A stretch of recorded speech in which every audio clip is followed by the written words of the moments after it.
S-S-P scholarship ಏನು ಮಾಡಬೇಕು? ಹೋದ ವರ್ಷ ಅಮೌಂಟ್ ಕೂಡ ಬಂದಿಲ್ಲ. ಮತ್ತು ಈ ವರ್ಷ ಅಮೌಂಟ್‌ಗೂ ಅಂದರೆ ಅಪ್ಲೈ ಮಾಡ್ಲಿಕ್ಕೇನೆ ಬರ್ತಾ ಇಲ್ಲ. ಲಾಸ್ಟ್ ಡೇಟ್ ಹಿಂಗೆ ಮಾಡಿ ಕುಂದಿರ್ಸ್ಬಿಟ್ಟಿದ್ದಾರೆ.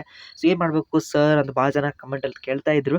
ಸೊ ವಿದ್ಯಾರ್ಥಿಗಳೆಲ್ಲರೂ ಕೂಡ ಒಂದು ರಿಕ್ವೆಸ್ಟ್ ಏನಪ್ಪಾ ಅಂದರೆ ಪ್ರತಿಯೊಬ್ಬರು ನಾವು ಒಗ್ಗಟ್ಟಿನಲ್ಲಿ ಆಗಬೇಕು. ಸೊ ಇವತ್ತು ನಾವು ಒಂದು ವಾಟ್ಸಪ್ ಗ್ರೂಪರ ಮಾಡೋಣ. ಸೊ ದ್ಯಾಟ್ ಎಲ್ಲರೂ ಕೂಡ ಒಂದು ಸ್ಥಳದಲ್ಲಿ it might be in SSP portal near or else some other place in the public place. So ಅಲ್ಲಿ ನಾವೇನು ಮಾಡಬೇಕಂದ್ರೆ ಪ್ರತಿಯೊಬ್ಬರು ಒಂದು ಒಂದು ಒಗ್ಗಟ್ಟಾಗಿ ಒಂದು ಸ್ಟ್ರೈಕ್ ಮಾಡಬೇಕಾಗತ್ತೆ. ಯಾಕಂದರೆ ಇವರು ನಮಗೆ ಏನು ಕರೆಕ್ಟ್ ಆನ್ಸರ್ ನೀಡ್ತಾ ಇಲ್ಲ. ಏನಿದ್ರು ವಿದ್ಯಾರ್ಥಿಗಳ ಪರವಾಗಿಲ್ಲ ಇವರು. ಇನ್ನೊಂದು 5 ದಿನ ಎಕ್ಸ್ಟೆಂಡ್ ಮಾಡ್ಲಿಕ್ಕೆ ಆಗಿಲ್ಲ. ಮತ್ತು ಹೋದ ವರ್ಷ ಅಮೌಂಟ್ ಕೂಡ ಇನ್ನೂವರೆಗೂ ಸ್ಯಾಂಕ್ಷನ್ ಆಗಿಲ್ಲ.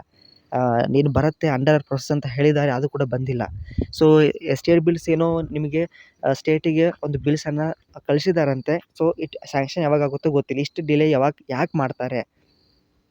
ಸೊ ಅದಕ್ಕೆ ನಾವೆಲ್ಲರೂ ಕೂಡ ಸೊ ಇದ್ರ ಸಂಬಂಧಪಟ್ಟಂತೆ ಸೊ ಈಗ ಕಾಲ್ ಹಚ್ಚೋದು ವೇಸ್ಟು ಮತ್ತು ಇಮೇಲ್ ಮಾಡೋದು ವೇಸ್ಟ್ ಆಗುವಂಥ ಕಾಣುತ್ತೆ. ಸೊ ಹಂಗಾಗಿ ಎಲ್ಲರೂ ಕೂಡ ನಾವು ಆದಷ್ಟು ಏನು ಮಾಡೋಣ, ಒಂದು ಸ್ಟ್ರೈಕ್ ಮಾಡಬೇಕು ಇವರಿಗೆ. ಅಂದಾಗ ಮಾತ್ರ ಈ ರಿಪ್ಲೈ ಬರುತ್ತೆ. ಪ್ಲಸ್ ನಿಮ್ಮ ಕಾಲೇಜ್ ಮುಖಾಂತರ ಪ್ರಿನ್ಸಿಪಲ್ ಜೊತೆಗೆ ರಿಕ್ವೆಸ್ಟ್ ಮಾಡಿಬಿಟ್ಟು ಪ್ರಿನ್ಸಿಪಲು ಕೆಲವೊಂದು ಮಿನಿಸ್ಟರ್ಗೆ ಪರಿಚಯ ಇರ್ತಾರೆ, ಅಥವಾ ಅಲ್ಲಿ ಹೆಡ್ ಇರುವಂಥವ್ರಿಗೆ ಸ್ವಲ್ಪ ಫೋನ್ ಹಚ್ಚಿ ಎಸ್-ಎಸ್-ಪಿ ಪೋರ್ಟಲ್ ಅವರಿಗೆ ಒಂದು ರಿಕ್ವೆಸ್ಟ್ ಮಾಡಿದ್ರೆ ನಿಮಗೆ ಹೆಲ್ಪ್ ಆಗುತ್ತೆ. ಇಟ್ ಮೈಟ್ ಬಿ ಹೋದ ವರ್ಷ ಅಮೌಂಟು ಪ್ಲಸ್ ಹೊಸದಾಗಿ ಎಕ್ಸ್ಟೆಂಡ್ ಡೇಟ್, ಲಾಸ್ಟ್ ಡೇಟ್ ಕೂಡ. ಸೊ ಇದ್ರ ಬಗ್ಗೆ ನಿಮ್ಗೆ ಏನು ಅನಿಸುತ್ತೆ ಕಮೆಂಟ್ ತಿಳಿಸಿ. ಮತ್ತು ಏನಾದರೂ ಸಂದೇಹಗಳಿದ್ದರೆ ಡೆಫಿನೆಟ್ಲಿ ರಿಪ್ಲೈ ಬರುತ್ತೆ.